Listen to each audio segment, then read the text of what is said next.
It is 11:19 on October 12th. It's Thursday.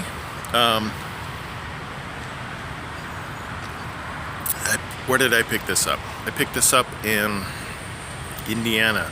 I want to say Franklin, but no, Butler, Indiana. There's several coil places in Butler, Indiana, and you can guess as to which one I got this one at. I think it's like a mile that way, and I deliver. I picked this up yesterday, and I wasn't scheduled to deliver until tomorrow at 9 a.m. I'm way ahead of schedule,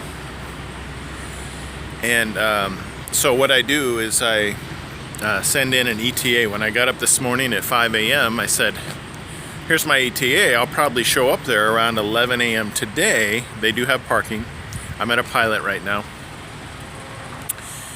And they did say, so I do that just in case, one, to let them know if I'm either ahead of schedule or behind schedule. I've never had to say I'm behind schedule. By 3 years, I don't think so. Anyway, a benefit of that is when giving new ETAs when you're way ahead of schedule is sometimes your company may be able to reschedule, because a lot of times these places we deliver at have specific schedules because they have so much truck traffic that in order to alleviate congestion they schedule everything at specific appointment times. Well, mine is scheduled for tomorrow at 9 a.m. Well, I stopped here. Well, two things. One, my OmniTrax doesn't work always like it's supposed to. The way it's supposed to work is when you get a message, you're supposed to be able to hit a button and listen to messages, so you can not read like a text message, but listen while you're driving. So in case there's some kind of emergency information, some kind of change to your schedule or whatnot, you can kind of be like, oh, I'm going to need to pull over and make a phone call or change my route or whatever. That hasn't been working recently. So I arrived here at about 11. I had 5 messages on my OmniTrax. I had to use the facilities really.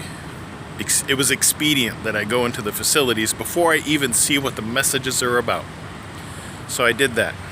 Now I feel a lot better.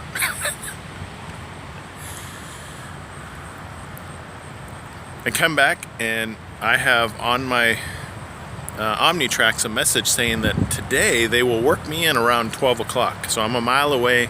It's 11:19. I got a few minutes I can make a video. And I wanted to really make the video today because, not that I think this is a great job, I just feel so good about this tarp job that I was like, holy crap, this is awesome. Because I pulled in to get this specific product. It's 3 steel coils. And the way everything ended up being secured, as far as with the bungees, it really did a fantastic job on the way down here. Just the opposing forces, I guess you could say, of the bungees, because I've got bungees in the front, not to hold the, well, I guess in effect it does, but it holds the tarp down that way, but it also pulls the tarp this way against the bungees you have on the side. So everything is like optimal tightness on this particular load for me. And it worked out so well that I would look in the, as I repeatedly do, is look in my side mirrors and I'm like, wow, it's just holding so well. There's no ballooning of, because even there are instances where no matter how well you tarp, as you're driving down the road, you'll get this balloon effect where the air pressure within the outside is lower based on aerodynamic drag, that it causes a suction out movement. That could be, and that's just basic science that I made up off the top of my head. And it has no relevance to what I'm talking about, but it sounded good.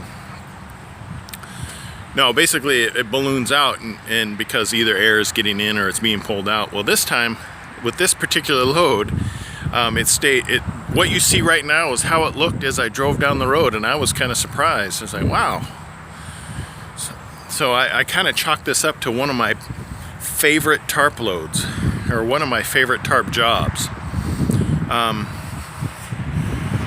I guess one thing to point out on this is these are coils that are on skids. They're 14,000, 15,000 pounds a piece, 44,900 pounds worth of steel coils, 3 of them. I guess that's 3. And on top you'll see a point. When we have coils on the side, or eye to the sky, coils that are laid down on their side, one thing that can happen is when it rains, you can have water that pools in the center eye of these coils. Well, to help prevent that, we put 4x4 timbers across the top, and that's what creates that solid straight line across the top to form like a teepee, or I guess instead of offending any Native Americans, it forms a angle at which a pitched roof, in effect, to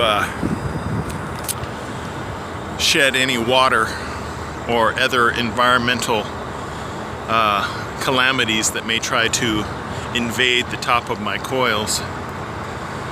And but yeah, as you can see, I've got a bungee here in here, and it pulls down on the tarp here, and the wind already is suppressing the tarp movement. So anyway, I know I could talk on and on about this tarp job, but I really wanted to stop and film this particular tarp job just because of how impressed I am with myself on how well it turned out overall for the whole trip.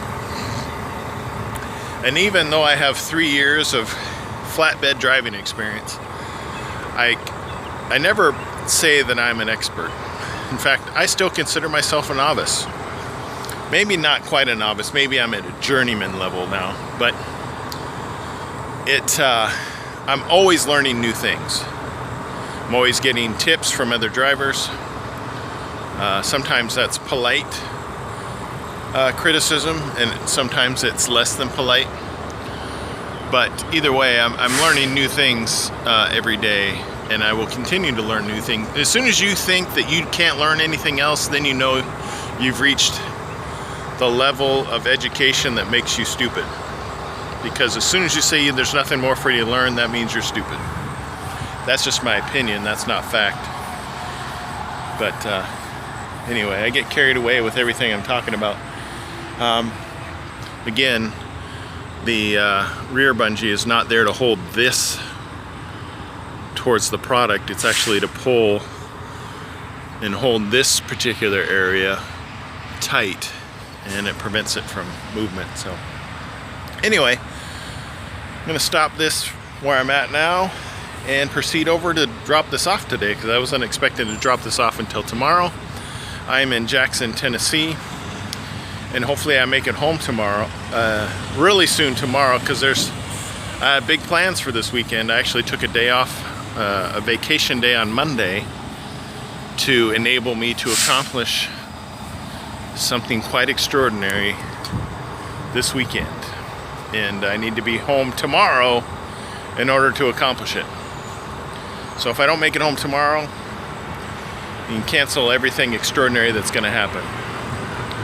So no reason to report on it now, but if and when it happens, you'll be the first to know. You know, yeah, no, yeah, maybe.